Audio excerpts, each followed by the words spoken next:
What's going on, duelists? Yesterday I went to Gamer's Choice in Long Island City, New York for their 2-year store anniversary Edison tournament. Free to get in. First place gets 100 OTS packs, as you can see here.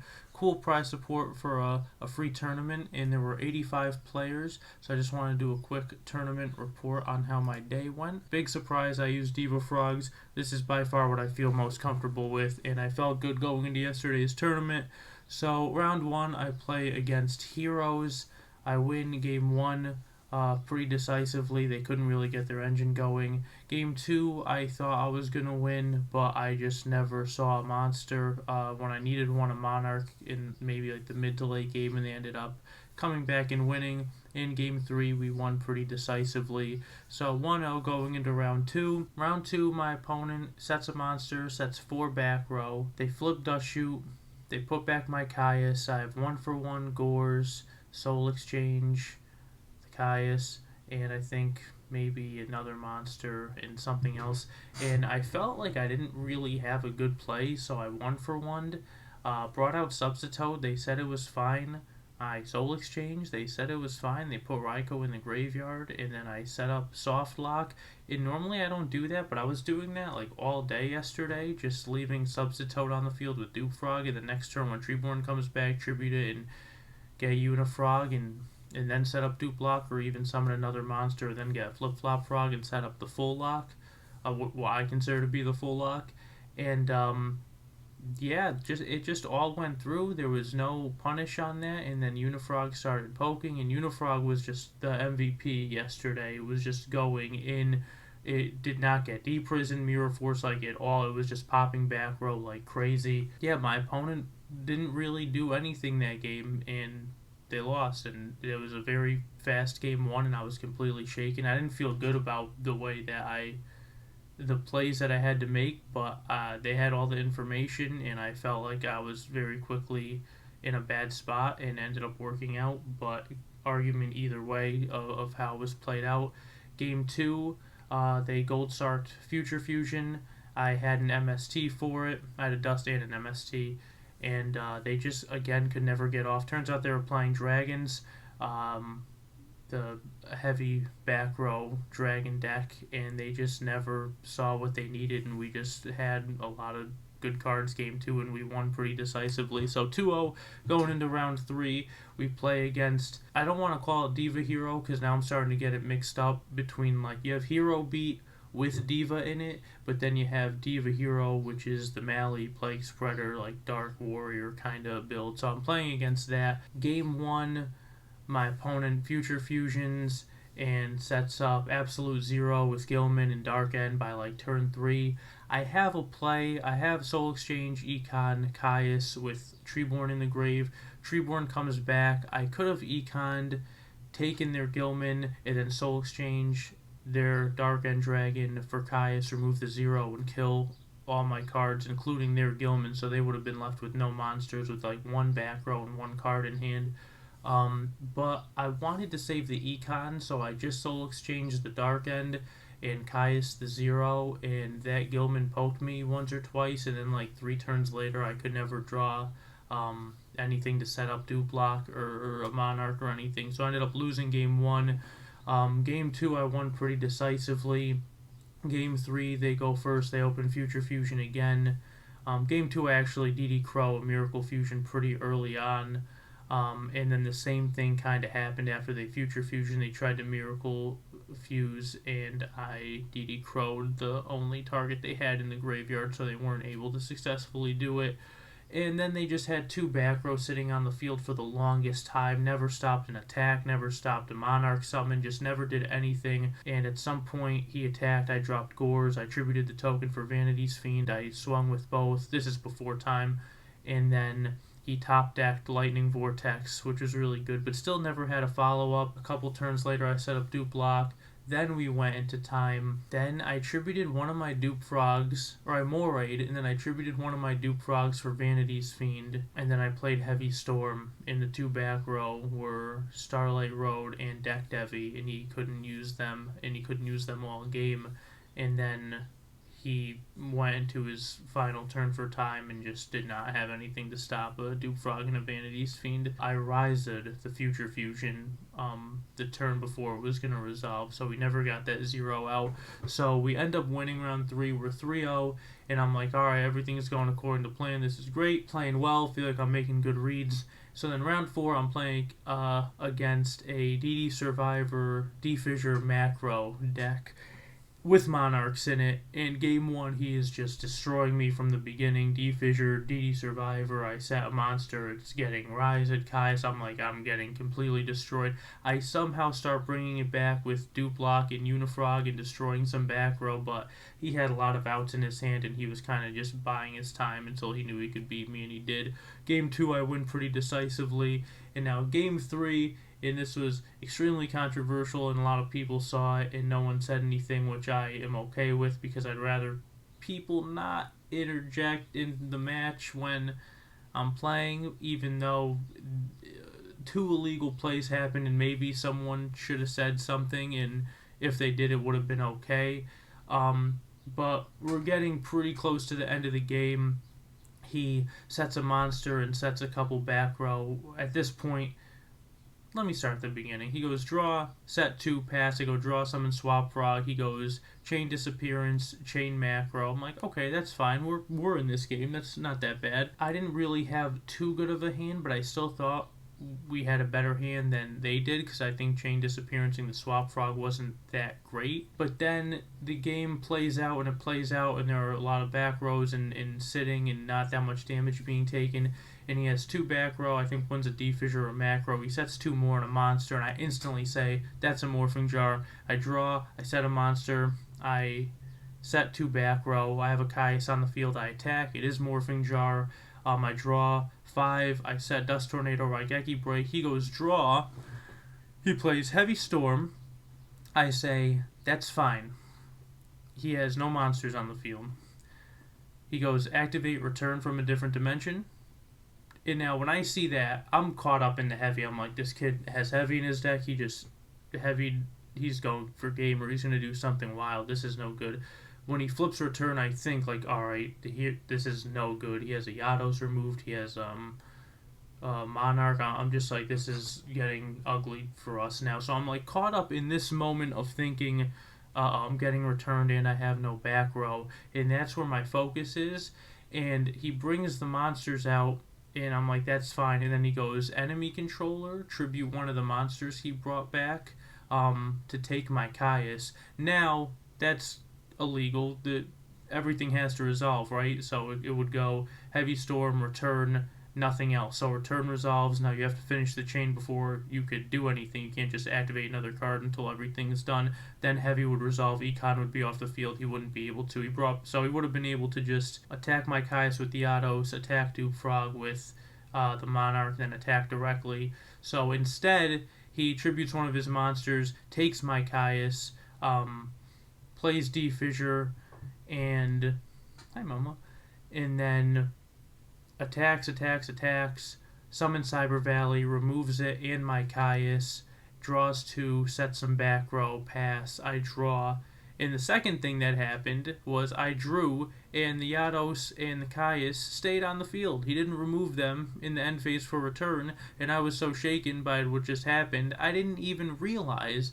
And my friend, a couple of his friends, came up to me after the match and were just like, yeah, really sorry for that, didn't know if we should say anything, but our friend definitely we don't think it was intentional. He's not that kind of player, but yeah, he definitely did illegal plays. And I went up to him and I told him, like, yeah, they told me about it, but I'm not upset because honestly, I gotta pay attention to that. It's not, you know what I mean? Like, that's my responsibility to know the rules of the game and to not let people do stuff like that to me intentionally or not. You gotta be on top of your stuff all the time. So I feel like that was me dropping the ball, and I revisited the situation in my head, and I still think I was gonna lose that game. I had like a swap frog, another frog, and a Vanity's Fiend, and they had, with all the set cards, and I think they had a DD Survivor, Econ, and they just had they had a lot, and I don't think I was going to win that game, and we were close to going into time. I mean, he was very nice about it, very apologetic, offered to buy me a drink, all this stuff. I was like, no, it's okay, really. I should be on top of it. I mean, I'm undefeated in this tournament right now. I play Yu-Gi-Oh! Constantly. Like, you gotta be on top of everything that's happening. So, that put me in a weird headspace. Oh, normally that would kind of shake me more than it did, but I told myself once I'm undefeated in the tournament and I get past like the third round and I'm undefeated, I think to myself, we're definitely, once I'm 3-0 in a tournament, I think, all right, we're having a good day today. Now it's crunch time. We really got to make sure we just win out. And once I lose an early round, then I'm kind of like, oh, this is how today's going. But once I'm about 3 rounds in and I'm undefeated, I'm like, all right, this has potential to be very good. It was 7 rounds, no cut to top 8, just the highest 8 players were going to get prizes. So being undefeated was very important. So I lose that round, and normally I'd be like, oh, that's unfortunate, especially given the circumstances of what happened. But I wasn't too flustered going into round 5. I thought, we'll bounce back, just play well, and you'll be okay. And I play against Black Wings, and they just had what they had in game 1, and all my opponents were very nice. This guy was, I had a very fun match with him. He wins game 1. Blizzard is just really, really good, and he just put out a lot of damage when it counted, even though I did get to play the game. Game 2, I beat him pretty well, and then we go to game 3, and we're getting close to time. Turn 1, he goes Summon Shura, pass. I go Summon Substitute, Soul Exchange, end up bouncing a Swap Frog back to normal summon Dupe Frog, Tribute Substitute for Dupe Frog in defense mode. I have MST and Mirror Force in my hand, but he only summoned Shura, so I think maybe he has back row removal that he didn't want to set. Maybe he has a handful of monsters. I'm going to hold off on setting Mirror Force because I feel good with Dupe Block, and I'll just set MST to stop whatever he's going to set in the end phase. If he does set anything, we'll be good. He draws, he brain controls the Dupe Frog that's in defense mode, he summons Shura, and he says that must be a real back row because you left one in attack mode, but I actually had to leave in attack mode because I normal summoned it. There was nothing else I could do with it. And at that moment, I was like, I do have a real back row, and you have nothing to stop it. And he turns my Dupe Frog to attack mode. Shura attacks over my already in attack mode Dupe Frog, gets value. Dupe Frog and value hit me directly. Synchros for Armor Master. And I'm like, Mirror Force just sort of destroyed him. Like, I would have got my own Dupe Frog effect. I would have been so good. But I wouldn't have been good because he had Blizzard Dark Arm and 2 Shuras in Grave. So next turn, I'm looking at I get the Armor Master off the field, and I forget how, and I'm like, oh man, I hope you don't have Dark Arm. And then we go into time, and he has Dark Arm and Blizzard, so he makes Goyo, and I have Gores, and then I draw the second water monster I need to play Moray, and those are my only 3 cards, and I'm like, alright, I need something good. This is my last turn, and I'm down like 2,500 life points, and I don't draw anything good, and I lose that round. Now I'm just like, had such a good start to the day, and then it just went so downhill so quickly, and again, I don't know if I was going to win that match in round 4. I don't think I was going to, but just the fact that it played out the way it did, so deflating, and then but I blame myself, and then round 5 that happens. Round 6 my opponent doesn't show up, and then round 7 I'm like, you know what, I'm at table 8. If I win, maybe I'll come in 10th or something like that. At 85 players, 5-2 is pretty respectable, given one of them my opponent didn't show up, so we'll call it 4-2. So round 7 my opponent's playing Twilight. I go first. I set up soft Dupe Block. They set a monster in defense mode.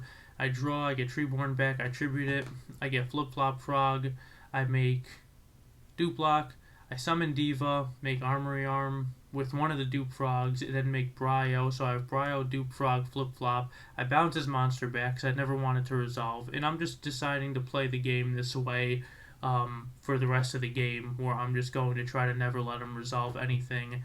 And I think he charged or solar recharge, so that's how I knew he had a Raikou set. That's a pretty important piece of information also. Then that pretty much went according to plan up until the last turn when he summoned Jane, and milled 2 and hit the last 2 Lightsworn monsters he needed. He also had Gores, so I would attack for 23. He would drop Gores. I would flip flop frog, put him back in his hand, and reset it. And that was all going according to plan.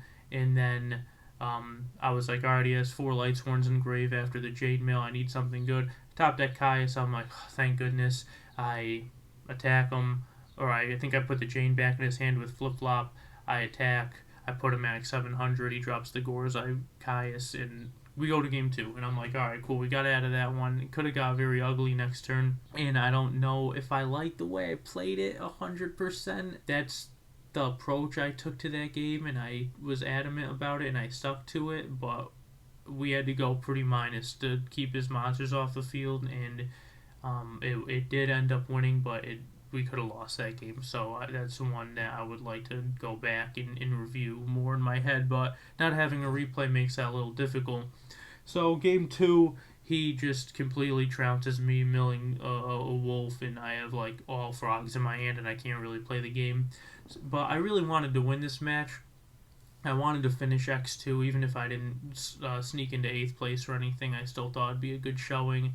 And then game 3, I summon swap, I send Treeborn, I bounce it back, I use my extra normal summon to summon Flip Flop Frog, and I set it, and I set Bottomless, and I'm like, I'm covered now. If he summons a big monster, I Bottomless. If he sets a monster, Raikou, Hamster, anything, I Flip Flop, I start locking, I'm gonna be good. He summons Card Trooper, he may have Solar Recharged as well, but he mills 2 DD Crows. Next turn, I'm ready to go off with Salvage and a nice dupe block play I have in my head, but he summons Card Trooper, and I'm like, oh, that's unfortunate. He attacks my Flip Flop Frog, and I make a stupid decision to put it back in his hand. I think I would have rather attacked over it and given him the card and just not let him keep the Trooper for next turn to just mill more. So I put that back in his hand, and I definitely think that was not a good play on my part. And then next turn, I never get to use the Bottomless. Next turn, I'm still about to make a good play. I activate Salvage, and he has the 3rd DD Crow in his hand to get rid of my target swap and Treeborn, and he has the 3rd Crow, so he gets rid of the Treeborn, and I'm like, oh, that's so unfortunate. And then that kind of just put a big hold on me, and so I'm like, I'm just gonna start going for damage. So I pitch Special Summon Swap Frog, Summon Diva, get Gilman, make Canister, attack with Swap Frog, and he drops Trag, and then he was at 24, and I knew the game was basically over at that point. And he goes, it'd be good if I drew Celestia, and he draws, and he goes, I did draw it, and he takes the Canister, he summons the Card Trooper, I bounce the Swap Frog back to my hand, he summons Card Trooper, he mills 3, hits a wolf. I don't even Bottomless it because I'm trying to bluff that it's a Mirror Force. He attacks with everything for game, and I'm like, yeah, that's just... I feel like that game 3 got played so poorly on my end. I think it was, out of all the stuff that happened, I think it was that game 3 that made me feel the worst, honestly. Even though it didn't really mean anything, it wasn't for anything. Maybe one of us sneaks into 8th place. Like, I just don't like the way that game played out, and I thought that setting Flip Flop with Bottomless would be really good, but I really just could have set Bottomless or set nothing and let him summon Trooper and attack, and then next turn get Treeborn back, and I could have done things differently, but I thought I was very safe with that, and Trooper was a very good out, and bouncing it back was a misplay. Even attacking with Swap Frog was a misplay because he dropped Trag, and I would think I was actually willing to attack with the Canister and take my chances with Gores, even though that's my number one, don't lose to Gores. I was in the mindset where I was like, we're getting close to going to time, like I want the game to end, kinda. So mentally I was starting to check out a little bit, and I don't feel like I played it well at all, unfortunately. And that was probably the first time at an event where, I mean, the day flew by. The tournament started at 1:30, and it was like 7:30. It was like 7:30, 8 o'clock. It was so hot in there. Everyone was just like sweating, and there was no air conditioning, just a couple fans running.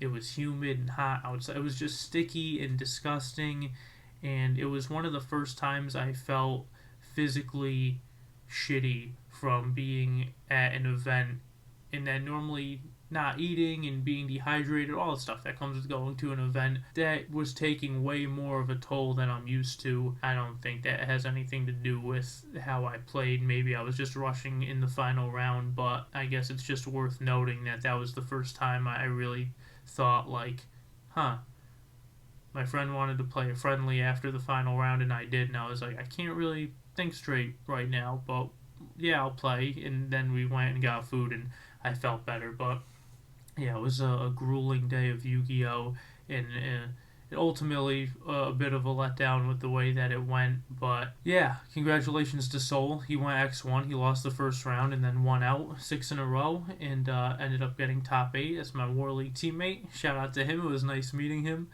and just so good to see so many friends and players from online that I hadn't got to meet yet. It was just a really, really good day of Yu-Gi-Oh, honestly. The car ride was fun, a lot of laughs. Yu-Gi-Oh's the shit, and all the friendships and all the good stuff that comes with it. So I still had a fun day, even though I let myself down a little bit. And I think it was a good learning experience, because no matter how much you're winning or how much you're on a roll, online, in person, sometimes your chin gets checked a little bit, and you got to be like, hey man, got to be on top of it all the time. Just because someone plays a couple cards, don't forget the game state. Don't forget, all basic stuff, like don't get caught up. Don't get caught up. Pay attention all the time, and that's what I'm going to tell myself. So I'm happy it was free. I'm happy I didn't have to really pay anything to take that mental L and all the stuff that happened. But I still had a good day, and hopefully continue to play well with this deck and many other decks that I'm excited to start trying again and using again. That's really it. That's how my day went. Shout out to Gamer's Choice for the free tournament. Thank you so much for hosting it. Shout out to all my opponents. Extremely nice. My round 1 opponent, extremely, extremely nice. It was a good day. So, thanks so much for listening and watching, guys. Hope you enjoyed it. We'll see you in the next one.